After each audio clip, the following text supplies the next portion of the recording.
Hi, Telugu మిత్రులకి స్వాగతం. రేపు వీక్లీ సెటిల్మెంట్ కదా, థర్స్డే. దానికి సన్నద్ధాలు జరిగిపోయాయి ఈరోజే. ఏంటంటే మార్కెట్ ఒక 100 పాయింట్స్, నిఫ్టీ 100 పాయింట్స్ డౌను. న్యాచురల్గానే కొంచెం చిన్న ప్రాఫిట్ బుకింగ్ లాంటిది వచ్చింది. అయితే ఈరోజు బయర్స్ కంటే సెల్లర్స్ డామినేషన్ కొంచెం ఎక్కువగా కనిపించింది. యాజ్ యూజువల్గా బ్యాంక్ నిఫ్టీ కొంచెం ఎక్కువగా వీక్గా ఉంది. అది బ్యాంక్ నిఫ్టీ చాలా కాలంగా వీక్గా ఉంది కదా, ఎందుకంటే బ్యాంక్ నిఫ్టీ తాలూకు హై 37,000 చిల్లర. అది ఇప్పటి వరకు టచ్ కానే లేదు. 36,000కే వెళ్ళలేదు, దాదాపు వెళ్ళి వెనక్కి వచ్చినట్టుంది. 36,000 క్రాస్ అవ్వలేదు. వేరాజ్ నిఫ్టీ 15,000 నుంచి 15,800 దాకా వెళ్ళింది కదా. అంటే నిఫ్టీ పెరుగుతున్నది, బ్యాంక్ నిఫ్టీ పెరగటం లేదు. ఆ గ్యాప్ ఉండనే ఉంది. ఎన్నాళ్ళు ఉంటుందో తెలియదు, కానీ మొత్తానికి అది గ్యాప్ రెక్టిఫై అయిపోతుంది, కవర్ అయిపోతుంది. ప్రస్తుతానికి మాత్రం ఆ గ్యాప్ ఉంది. దాంతో ఏంటంటే నిఫ్టీలో అంటే other than bank and finance, bank shares, finance వదిలేయండి, బ్యాంక్ నిఫ్టీ పెరగకుండా నిఫ్టీ పెరగడానికి కారణం ఏంటంటే బ్యాంక్ షేర్స్ ఏవైతే ఉన్నాయో, ఏది మన నిఫ్టీలో, నిఫ్టీ 50లో, అవి వాటి పెర్ఫార్మెన్స్ బాగోలేదు అని అర్థం, వాటిలో బయింగ్ లేదు అని అర్థం. Other than that banking sector ఎక్కువ వెయిటేజ్ కూడా ఉంటుంది. యాక్చువల్గా అదర్ దాన్ బ్యాంక్స్ వెయిటేజ్ మనకి ఎక్కువ ఇందులో కనిపిస్తుంది, ఐటీ వగేరా. ఇప్పుడు టీసీఎస్ చాలా వెయిటేజ్, టీసీఎస్ మరి ఇన్ఫోసిస్, ఇవన్నీ వీటి వెయిటేజ్ ఎక్కువ కదా. కంపెనీలు కూడా ఉన్నాయి ఎక్కువగానే. నెక్స్ట్ తీసుకుంటే కొంచెం ఎఫ్ఎంసీజీ కూడా స్ట్రాంగ్గానే ఎక్కువగానే ఉంటుంది. బట్ ఏంటంటే ఎఫ్ఎంసీజీ ఇప్పుడు ఎఫ్ఎంసీజీ కానీ లేకపోతే ఏషియన్ పెయింట్స్ లాంటివి కానీ అవి కూడా కొంచెం ఓకే. ఎటొచ్చి ఓకే కాంది ఏంటంటే బ్యాంకు షేర్స్. దాని కారణంగా బ్యాంక్ నిఫ్టీ పెర్ఫామ్ చేయటం లేదు. ఎప్పుడైతే అవి లిఫ్ట్ చేస్తారో, ఎప్పుడైతే బ్యాంక్స్ లో కొనటం మొదలు పెడతారో అక్కడ కొంచెం వస్తుంది. బట్ రీసెంట్ టైమ్స్లో ఎస్బీఐ మాత్రం బాగానే పెర్ఫామ్ చేస్తున్నది.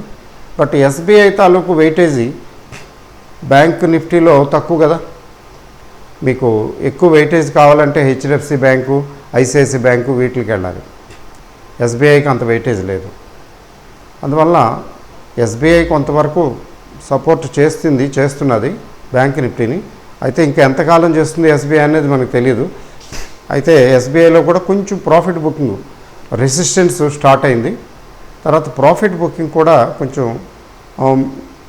లైట్గా వచ్చినట్టుగా అనిపిస్తున్నది. లాస్ట్ 2-3 డేస్ ట్రేడింగ్లో చూస్తే SBI is under pressure.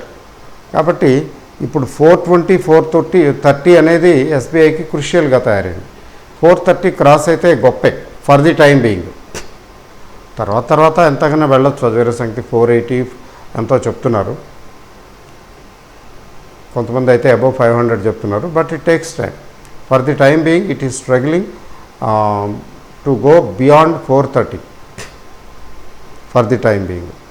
At least రేపటికి మాత్రం అది కష్టమే. 430 క్రాస్ అవటం కొంచెం కష్టమే. అది తర్వాత ఏంటంటే 2 విషయాలు మాట్లాడతాను ఈరోజు. ఒకటి, రేపు సెటిల్మెంట్ కాబట్టి ఏమిటి వేర్ వి స్టాండ్ అనేది. ఈ పెండ్యులం ఇటు ఊగుతూ అటు ఊగుతూ మొత్తానికి ఎక్కడ ఆగే అవకాశం ఉంది, అది పరిశీలిస్తాము. 2, డిహెచ్ఎఫ్ఎల్ గురించి. ఎందుకంటే డిహెచ్ఎఫ్ఎల్ ఎప్పుడు it has always been a hot stuff to discuss. ఈరోజు కూడా కొంచెం దాని గురించి మాట్లాడతాను. ఎందుకంటే దానికి డీలిస్టింగ్ ఒకటి న్యూస్ వచ్చింది. తర్వాత ఏమో లాస్ట్ 2 డేస్ ఏమో అప్పర్ సర్క్యూటు, ఇవాళేమో లోవర్ సర్క్యూటు. ఇది మామూలే, అప్పర్ సర్క్యూట్లు లోవర్ సర్క్యూట్లు కొత్త విషయం ఏం కాదు. కానీ ఫైనల్గా ఒకసారి ఈరోజు కొంచెం మాట్లాడతాను. సో మార్కెట్ తీసుకున్నట్లయితే నిఫ్టీ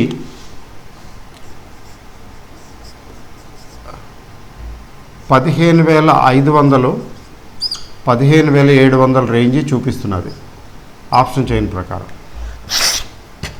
ఈరోజు యాక్చువల్గా క్లోజ్ అయింది ఎంత? 15,600 ప్లస్ కదా.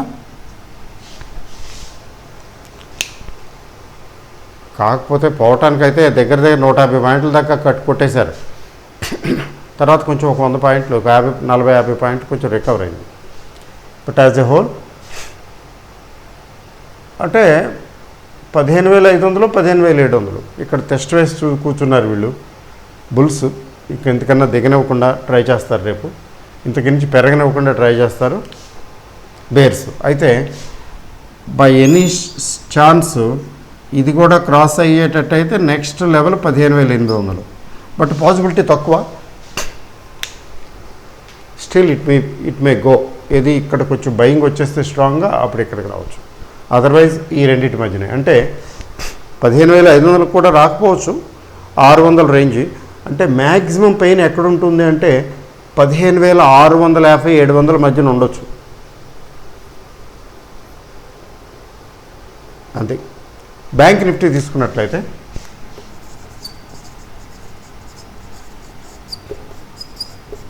ఇది కొంచెం ఎక్కువ వీక్గా ఉంది, కానీ ఏమో బౌన్స్ బ్యాక్ అయితే కొంచెం గట్టిగా తోసేస్తారు. ఏమో బయింగ్ వచ్చేస్తే సడన్గా రికవర్ అవ్వచ్చు. బట్ ఎట్లా ఉంటుందో చూద్దాం. వీక్లీ కదా, అంత ఎక్కువగా ఎక్స్పెక్ట్ చేయక్కర్లేదు. 34,500 నుంచి 35,000 రేంజ్లో ఉంది. ఇది ప్లస్ ఆర్ మైనస్ ఒక 200-300 అటు ఇటు వెళ్ళొచ్చు అనుకోండి. 34,000 మార్కెట్ వీక్గా ఉంటే మాత్రం 34,500 సునాయాసంగా చూసేస్తుంది. ఎందుకంటే ఒక పక్క నిఫ్టీ పెరుగుతున్న బ్యాంక్ నిఫ్టీ మాత్రం పెరగలేదండి, పెద్దగా సెల్లింగ్లోనే ఉంది. అది జరిగింది ఈరోజు ట్రేడ్లో. ముఖ్యంగా బ్యాంకు నిఫ్టీ 50లో ఉన్నటువంటి బ్యాంక్స్ సపోర్ట్ చేయలే, వాటిల్లో సెల్లింగే కానీ బయింగ్ రాలా అంతగా. సో ఇక్కడ ఇది స్టోరీ. దీన్ని బట్టి జాగ్రత్తగా ప్లాన్ చేసుకోవాలి. ఇక్కడే 500 పాయింట్ల కంటే ఎక్కువ రేంజ్ తీసుకురారు. 500 పాయింట్లు అంటే ఎక్కువ. అయితే ఓవరాల్ టోన్ ఎలా ఉందండి? మార్కెట్ టోన్ అంటే ఇవాళ 100 పాయింట్లు 110 పాయింట్లు తగ్గిన మాట నిజమే, కానీ tone is still okay. Strong, very strong అని పదాలు వాడిన కానీ టోన్ ఈజ్ ఓకే. స్ట్రాంగ్ అంటే బాగానే ఉంది, ఏమీ భయపడవలసిన పని ఏం లేదు. పడిపోతుందేమో, పడేస్తారేమో అట్లా ఏం కాదు. ఎందుకంటే సెటిల్మెంట్ కదండి, సెటిల్మెంట్ కోసం కొంచెం అడ్జస్ట్మెంట్స్ చేస్తారు. లేకపోతే బేర్ ట్రాప్ ఏమో అమ్మని ఎంత అమ్ముతారో చూద్దాం, రేపు వీళ్ళ పని పడదాం అనుకుని వదిలేశారేమో. మొత్తానికి ఈరోజు అంత గొప్పగా బయింగ్ ఏం రాలేదు, సపోర్ట్ రాలా, రెస్పాన్సివ్ బయింగ్ రాలేదు పెద్దగా. సో అట్లా అనుకుని ఉన్నట్లయితే రేపు ఉతికేస్తారు. ఏముంది, బుల్స్ విజృంభించారంటే కొంచెం పట్టండి రా అన్నారంటే 700-750కి వెళ్ళిపోతుంది. సింపుల్గా బ్యాక్ టు స్క్వేర్ వన్, మళ్ళీ మామూలుగా యథావిధంగా తన స్థానాన్ని తనకు వచ్చేస్తుంది. అది వేసి చూడాలి. నిఫ్టీలో కొంచెం ఆ స్ట్రెంగ్త్ ఉంది. బ్యాంక్ నిఫ్టీకి సంబంధించి ఆ స్ట్రెంగ్త్ అంతగా ఏం కనిపించడం లేదు. అందుకని Nifty is stronger than bank Nifty. అది ఇప్పుడు కాదు, గత 10-15 రోజుల నుంచి చూసుకున్నట్లయితే, ఈ సెటిల్మెంట్ యాజ్ ఎ హోల్ చూసుకున్నట్లయితే అదే కనిపిస్తున్నది. దాన్ని బట్టి దాన్ని దృష్టిలో పెట్టుకుని చేసుకోవాలి. సరే, ఇన్వెస్ట్మెంట్ చేసుకునే వాళ్ళకి వీటితో పని లేదు. ఒకరోజు పెరుగుతుంది, ఒకరోజు తగ్గుతుంది, పెరగటం ఎంతసేపు తగ్గటం ఎంతసేపు, వీటి గురించి పట్టించుకోవాల్సిన అవసరం లేనే లేదు. ఇటు వచ్చి ట్రేడింగ్ చేసేవాళ్ళు, ముఖ్యంగా షార్ట్ టర్మ్ ట్రేడింగ్ చేసేవాళ్ళు, ఇంట్రాడేలు చేసేవాళ్ళు కొంచెం జాగ్రత్తగా ఉండాలి అంతే.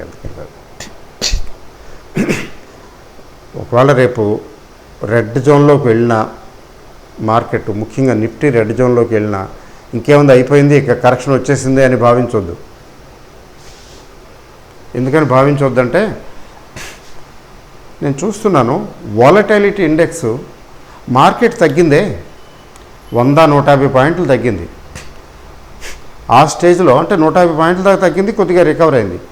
ఆ స్టేజ్లో కూడా వాలటాలిటీ ఇండెక్స్ విక్స్ కాస్త రెడ్లోనే ఉంది, కానీ గ్రీన్లోకి వెళ్ళా. అంటే వాలటైలిటీ పెరగలా, మార్కెట్ తగ్గింది కానీ వాలటైలిటీ పెరగలేదు. ఉల్టా ఇంకా చెప్పాలంటే మా వాలటైలిటీ ఇండెక్స్ స్లైట్గా డౌను, పెద్దగా లేదండి, లైట్గా రెడ్లో ఉంది. అట్లీస్ట్ వాలటైలిటీ ఇండెక్స్ గ్రీన్లో లేదు కానీ మార్కెట్ రెడ్లో ఉంది. అంటే ఈ ఇన్వర్స్ రిలేషన్షిప్ ఏం చెప్తున్నదంటే it is not good for the bears. అమ్మే వాళ్ళకి ఇది శుభసూచకం కాదు. అందువలన సెంటిమెంటు యాజ్ ఎ హోల్ తీసుకోవాలంటే మార్కెట్ సెంటిమెంటు బాగానే ఉంది, డల్గా బేరిష్ మోడ్లో లేదు. అది కంక్లూజన్ అంతకన్నా. ఎందుకంటే వాలటైలిటీ ఇండెక్స్ ఎంత అండి, 15లో ఉంది, 1560 15.5 ఆ రేంజ్లో. 20 పైనే ఉండేది కదా, చక్కగా తిన్నగా నీట్గా తీసుకొచ్చేసారు. 15కి తీసుకొచ్చారంటే అర్థం ఏంటంటే ఇంకా ఓకే, నార్మల్గా సజావుగా నడుస్తుంది. ఎక్కువ భయంకరంగా పడేయటాలు వాలటైలిటీ లేకపోతే కొంచెం సేఫే కదండి. So bulls are safer now అని చెప్పడం కోసం అనమాట. ఓకే, తర్వాత డిహెచ్ఎఫ్ఎల్ చూద్దాం. డిహెచ్ఎఫ్ఎల్ మనకి అందరికీ తెలిసిందే, షెడ్కి వెళ్ళిపోయిన బండి. ఇప్పుడు కాదు, ఎప్పుడో చాలామందిని ముంచేసింది.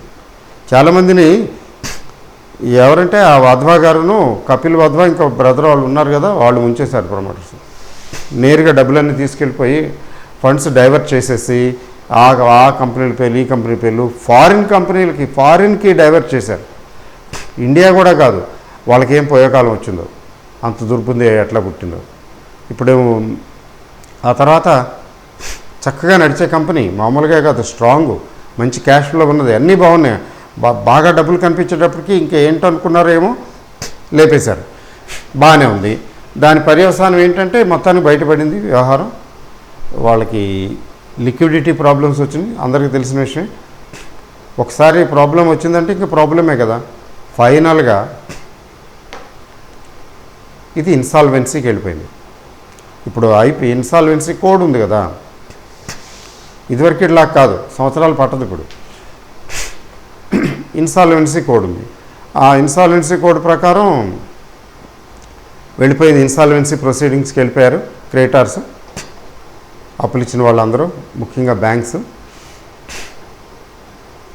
అది ఎన్సిఎల్టీలో ఫైనలైజేషన్కి వచ్చింది. ఎన్సిఎల్టీలో చివరి స్టేజ్లో ఏం జరిగిందంటే, అంటే Piramal group highest bidder, highest కాదు కానీ ఇంకెవరో కూడా బిడ్డింగ్ వచ్చింది కానీ 40,000 కోట్లు అట్లా ఆ రేంజ్లో, వీళ్ళు 37,000 కోట్లు చిల్లర అనుకుంటా. కాకపోతే వీళ్ళు మనీ అంటే అప్ ఫ్రంట్ ఇమీడియట్గా మేము ఇంత ఇస్తాం డబ్బులు, 6,000 కోట్లు, 10,000 కోట్లు, 8,000 కోట్లు ఏదో చెప్పారు. ఈ ఇమీడియట్గా ఇన్ని డబ్బులు ఇస్తాము అనేది కొంచెం ఎక్కువ అమౌంట్ ఆఫర్ చేస్తున్నారు. అది బిడ్డింగ్ కదండి, ఆ బిడ్డింగ్ని బట్టి కొంచెం డబ్బులు తక్కువైనా అప్ ఫ్రంట్ ఇమీడియట్గా ఎక్కువ డబ్బులు ఇస్తామంటున్నారు వీళ్ళు. వాళ్ళు అమెరికన్స్ అనుకుంటా 4,000 కోట్లు ఎంత ఇమీడియట్గా ఇస్తామని చెప్పినట్టున్నారు. వీళ్ళు 7,000 కోట్లు 6,000 కోట్లు ఏదో ఉంది సంథింగ్. ఇమీడియట్గా ఆ డబ్బులు వచ్చేస్తున్నాయి కదా, వాళ్ళు ఇస్తామన్న డబ్బుల్లో కొంత వచ్చేస్తున్నారు. సో ఫైనల్గా వీళ్ళని ఫైనలైజ్ చేశారు. ఎన్సిఎల్టీ అంటే నేషనల్ కంపెనీ లా ట్రిబ్యునల్ దగ్గరికి వెళ్ళి మీరు ఓకే చేసేస్తే, ఎందుకంటే ఆర్బీఐ ఒక ఎక్స్ఐఓబి చైర్మన్ అనుకుంటాను, అతన్ని అపాయింట్ చేశారు. ఇదంతా పర్యవేక్షించి, ఒక వ్యక్తి ఉంటారు కదా, పర్యవేక్షించి ఆస్తులు అప్పులు ఎవరికి ఎంత ఇవ్వాలి ఏంటి, ఈ కమిటీ ఆఫ్ క్రెడిటార్స్ తోటి కోఆర్డినేట్ చేసి డేటా డీటెయిల్స్ సబ్మిట్ చేస్తే సరే ఓకే చేస్తారు. Everything is okay. అంటే కోర్టు పర్యవేక్షణలో, అంటే ట్రిబ్యునల్ పర్యవేక్షణలో జరగాలి కదా, అట్లా ఎట్లా పడితే అట్లా జరగటానికి లేదు కదా. అయితే లాస్ట్ మినిట్లో వాధ్వా గారు, కపిల్ వాధ్వా గారు జైల్లో ఉన్నారు కదా. అసలు 91,000 కోట్లు టోటల్ అయితే, అసలు ₹1 హెయిర్ కట్ లేకుండా 91,000 కోట్లు నేనే ఇచ్చేస్తాను, మీరేంటి సగానికి ఇస్తాను, 1/3కి ఇస్తామంటున్నారేంటి, 35%కి ఇచ్చేస్తామంటున్నారేంటి, నేను 100% ఇస్తాను అని అప్లికేషన్ పెట్టాడు. పిరమల్ గ్రూప్కి శాంక్షన్ కూడా ఓకే కూడా చేశారు కమిటీ ఆఫ్ క్రెడిటర్స్. మీరు తీసేసుకుండా మీకు ఇచ్చేస్తున్నామని కూడా చెప్పారు. Only formalities left. ఇంతలో ఇది జరిగింది. ఈ ఎన్సిఎల్టీ వెళ్ళి అదేంటయ్యా పూర్తి డబ్బులు ఇచ్చేస్తూ ఉంటున్నారు, అదేదో చూడండి అని చెప్పారు తీర్పు. అది యాక్చువల్గా యాజ్ పర్ లా కుదరదు కదా. యాజ్ పర్ లా ఏంటంటే విల్ఫుల్ డిఫాల్టర్స్ బిడ్డింగ్లో పార్టిసిపేట్ చేయడానికి లేదు, చట్టం మార్చాలి అంతకన్నా చేయాలంటే. అయితే ఇది చాలా టెంప్టింగ్గా ఉంది కదా, మౌత్ వాటరింగ్. మొత్తం డబ్బులు 91,000 కోట్లు ఇచ్చేస్తామంటే అసలు ఎంత బాగుంటుంది. మేము నడుపుకుంటామండి అని ఇలా వచ్చాయి కదా, వీడియోకాన్ గ్రూపు వాళ్ళు వీళ్ళు వచ్చేస్తున్నారు కదా.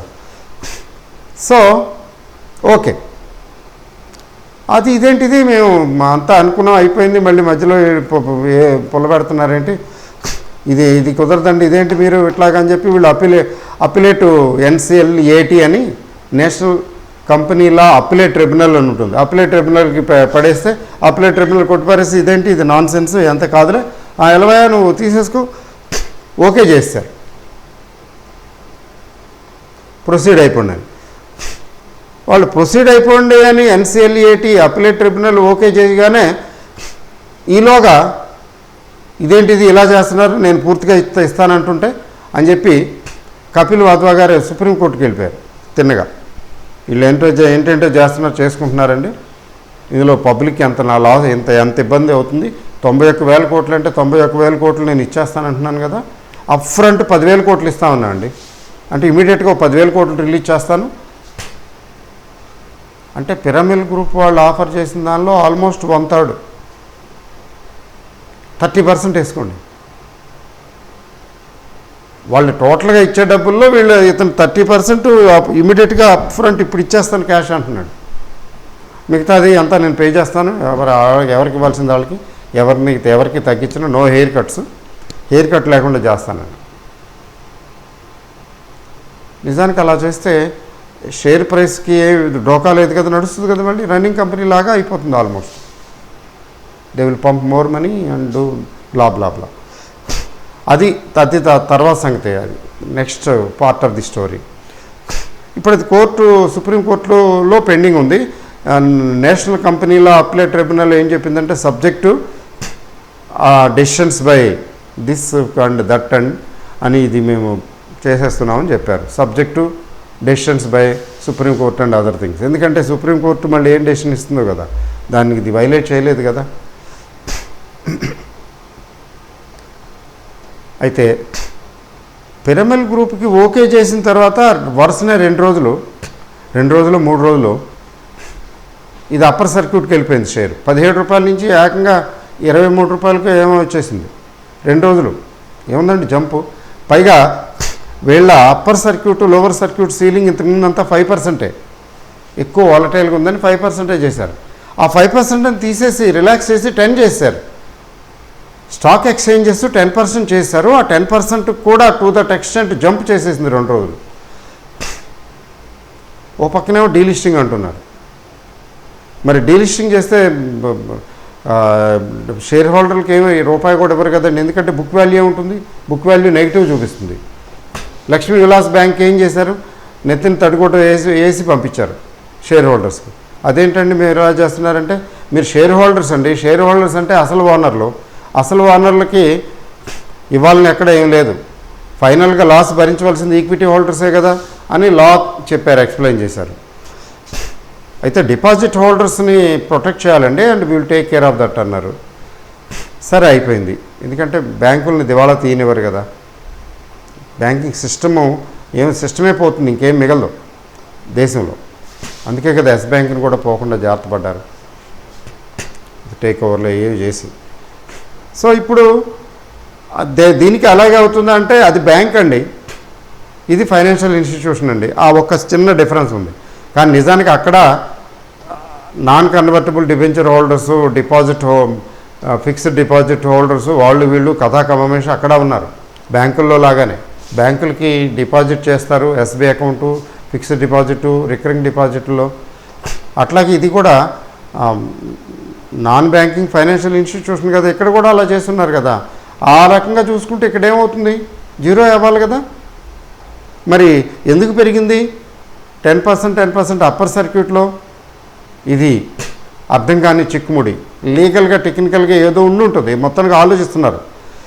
లేదా సుప్రీంకోర్టు డెసిషను ఒకవేళ బాగా వచ్చి ఈ వీళ్ళు అంటే బాగా నిజంగా కపిల్ వాధవా గారికి ఫేవర్గా కానీ 91,000 కోట్లు పూర్తిగా ఇచ్చేస్తానంటే మీరు పూర్తిగా ఇస్తామంటే మీరు సగం తీసుకుంటా ఉంటారేంటి అన్నారనుకోండి సుప్రీంకోర్టు. చట్టం ఒప్పుకోదనుకోండి, చట్టం ప్రకారం అయితే అవ్వదనుకోండి, ఆ చట్టం ఏంటి మార్చండి అన్నారనుకోండి, finish. We don't know what happens. అంతా సస్పెన్సే, మొదటి నుంచి సస్పెన్స్గానే నడుస్తున్నది. ఒకసారి షెట్కి వెళ్ళిపోయిన తర్వాత ఇక దాన్ని నమ్ముకోవడానికి వీల్లేదండి. So whatever it is 2 రోజులు. మరి డీలిస్టింగ్లో ఏమన్నా కిరికిర్లు ఉన్నాయా అది చూడాలి, తెలియటం లేదు.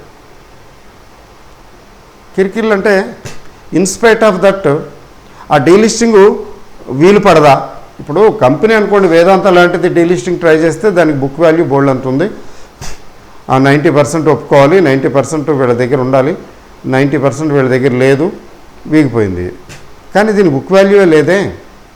ఇదంతా అర్థం కాని పజిల్. నిజం చెప్పాలంటే నాకు అర్థం కాలేదు, నాకే అర్థం కావటం లేదు.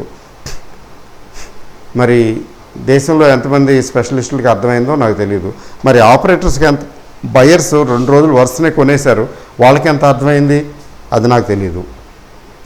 వాళ్ళు ఏం ఆలోచించుకుని అప్పర్ సర్క్యూట్కి తీసుకెళ్ళిపోయారు 2 రోజులు తెలియదు.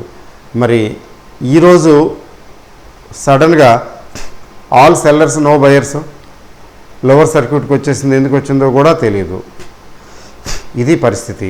అంటే మనం ఏం చేయాలండి అంటే ఏం లేదు, ఇట్లాంటి దానికి నమ్ముకుని నానబోసుకుని ఏదో అంటారు కదా, అట్లా చేయకూడదు. నిన్న ఎవరో అబ్బాయి డెరివేటివ్స్ అబ్బాయి, సార్ నేను 5 ఏళ్ళు అనుకుని పెట్టుకున్నానండి, నేను కొన్న తక్కువేలేండి, నేను కొన్న రేటు తక్కువే అనుకున్నా. అంటే నేను అన్నాను 5 ఏళ్ళు పెట్టుకోవడానికి ఇది షెడ్కి వెళ్ళిపోయిన బండి, ఇన్సాల్వెన్సీ ప్రొసీడింగ్స్ నడుస్తున్న కంపెనీ 5 ఏళ్ళు అంటామయ్యా, 5 రోజులు ఉంటుందో ఉండదో కూడా తెలియదు. అది ఏదైనా మామూలుగా నడుస్తున్న రన్నింగ్ కంపెనీ ఏదో కొని నేను 5 ఏళ్ళు ఉంచుతాను 10 ఏళ్ళు ఉంచుతానంటే అది ఓకే. కాబట్టి దీని గురించి ఈ కంపెనీ 5 ఏళ్ళు ఏంటయ్యా బాబు, చాలులే అన్న, అమ్ముకో, అమ్మేసే రేపు నీ అదృష్టాన్ని పరీక్షించుకో అని చెప్పాను. ఇప్పుడు అందరికీ చెప్పవలసి వస్తే ఇదే చెప్పాలి కదా, దాని గురించి ఆలోచించడం. అయితే రేపు కూడా లోవర్ సర్క్యూట్ అయితే అమ్ముకునే అవకాశం కూడా దాదాపు రాకపోవచ్చు. కానీ మన ప్రయత్నం మనం చేయాలి కదా, ఎప్పుడు వీలైతే అప్పుడు దండం పెట్టేయటమే. పైగా వీళ్ళు 10% చేసేసారు, రోజు 10% చొప్పున తగ్గిపోతుంది. అయితే రేపొద్దున ఇంకేదైనా వచ్చి మళ్ళీ అది 25, 30, 40, 50కి వెళ్ళిపోవచ్చు. కానీ మనం చూసావా ఏం జరుగుతుందో మనకు తెలుసా?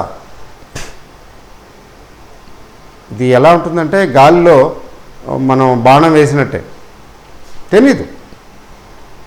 ప్రస్తుతానికి ఏంటంటే అస్సలు పోతుందేమో. ఇప్పుడు ఇక్కడ 0 కూడా అయిపోవచ్చు కదా,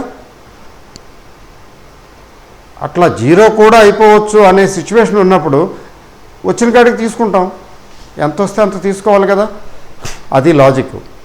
దీనికి ఆ ప్రాబబిలిటీ ఉంది కాబట్టి మిగతా ఏదైనా వేరే రన్నింగ్ కంపెనీ షేర్ అనుకోండి, ఫర్ ఎగ్జాంపుల్ జైన్ ఇరిగేషనే ఉంది. జైన్ ఇరిగేషన్ అట్లాంటి ఇన్సాల్వెంట్ కంపెనీ కాదు కదా, ప్రొసీడింగ్స్ ఏం లేవు కదా, రన్నింగ్ కంపెనీయే. పెర్ఫార్మెన్స్ బాగోలేదని, లేకపోతే అప్పులు ఎక్కువ ఉన్నాయని, లేకపోతే ఏదో అదని ఇదని ఏదో అనుకున్నారు, ఏదో నడుస్తుంది మొత్తానికి. రన్నింగ్ కంపెనీ స్టాఫ్కి జీతాలే సక్రమంగా ఇస్తున్నారు, బిజినెస్ చేస్తున్నది చక్కగా. అయితే అప్ టు ద మార్క్ కాదు, బాగా చేయటం లేదని కదా పడేశారు. అట్లాంటిదైతే నేను చూస్తానండి అనుకోవచ్చు. ఇప్పుడు అది ఈరోజు 29 దాకా వెళ్ళినట్టుంది. మరి అట్లాంటి రన్నింగ్ కంపెనీ అయితే నేను చూస్తానండి 4 ఏళ్ళు 5 ఏళ్ళు, దట్స్ ఓకే. ఉంటే ఉంటుంది, పోతే పోద్ది. కానీ ఇమీడియట్గా 0 అయ్యే అవకాశాలు లేవు కదా. కానీ డిహెచ్ఎఫ్ఎల్ అలా కాదు కదా, 0 అయిపోయినా ఆశ్చర్యం లేదు కదా. నేను చెప్పేది ఏంటంటే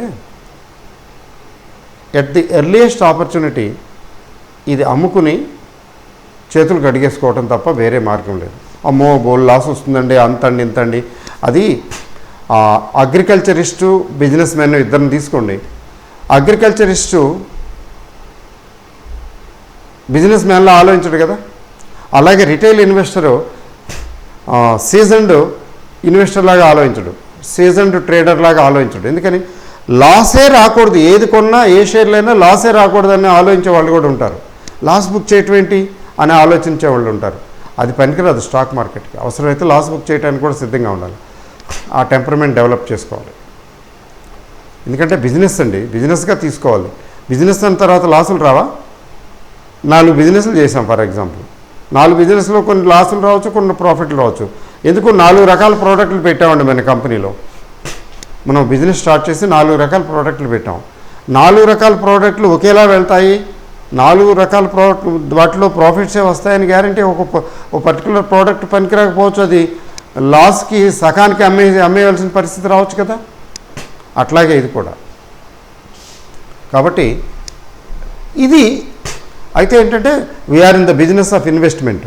కాబట్టి ఈరోజు కాకపోతే ఇంకో రోజు మరొక షేర్లో ఇందులో ఒక చోట పోయింది, ఇంకో చోటలో రికవర్ అవుతుంది.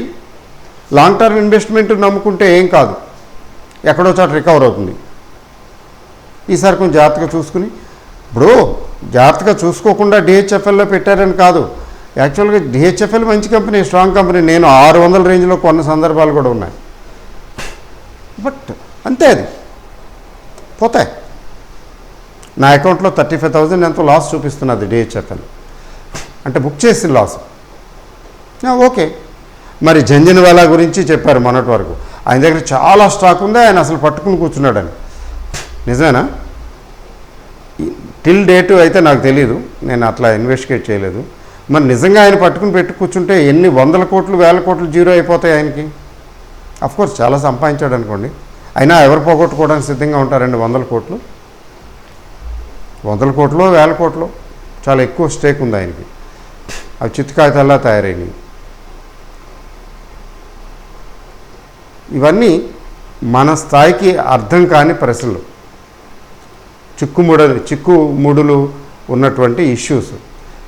మనం అంత ఆలోచించడం కంటే ఎస్ గుండె దిటవ్ చేసుకుని నాకు ఇందులో లాస్ వస్తున్నది, yes I'm going to book loss. దీని గురించి ఆలోచించి ఊరికే బుర్రపాటు చేసుకోవటం ఇదంతా టైం వేస్ట్. ప్రశాంతంగా పడుకోవచ్చు. ఇందులో లాస్ వస్తే ఏమైనా ఇంకో దాంట్లో ప్రాఫిట్ వస్తుంది. ఆ స్పిరిట్ కావాలి. మనం కొన్న ప్రతి దాంట్లోనూ ప్రాఫిట్ రావాలనే స్పిరిట్ కుదరదండి స్టాక్ మార్కెట్కి. It's not possible. Equity investment అంటేనే లాసెస్ కూడా ప్రిపేర్ అవ్వాలి. అది నేను చెప్పేది. అదండి డిహెచ్ఎఫ్ఎల్ గురించి. కాబట్టి డిహెచ్ఎఫ్ఎల్ ఉంటే అవకాశం దొరికితే అవకాశం కోసం ఎదురు చూసి దండం పెట్టేస్తే ప్రశాంతంగా ఉంటాం. అంటే అమ్మేసుకుని వదిలేసుకుంటే పోద్ది. ఆ తర్వాత 50 అయిపోతే నన్నేం బ్లేమ్ చేయకండి, ఎందుకంటే 50 అవుతుందేమో నాకు తెలుసా, కానీ ఇప్పుడున్న పరిస్థితుల్లో 0 కూడా కావచ్చు కదా. అది ఆల్ ద బెస్ట్.